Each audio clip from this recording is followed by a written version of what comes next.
Proud parents ang celebrity couple na sila Aga Mohlak at Charlene Gonzalez matapos mag-perform sa Araneta Coliseum ang anak nilang si Atasha Mohlak nitong Biyernes ng gabi, October 25, kung saan isa si Atasha sa special guest ng singer na si Arthur Neri sa kanyang concert sa Big Dome. Congratulations Atasha and Arthur Neri, saya, proud of you Tash, ang naging captions ni Aga sa ibinahaging video ng anak. Binati rin ni Charlene Gonzalez ang singer sabay nagpasalamat sa pagbibigay katuparan sa isa sa mga wish ni Atasha ang makasama niya itong kumanta.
Ipaalala sa iyo ang nakalimutan sa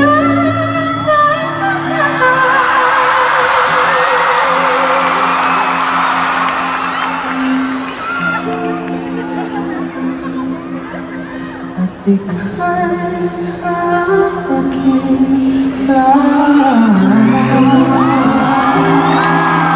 Atasha Mohlak, ladies and gentlemen.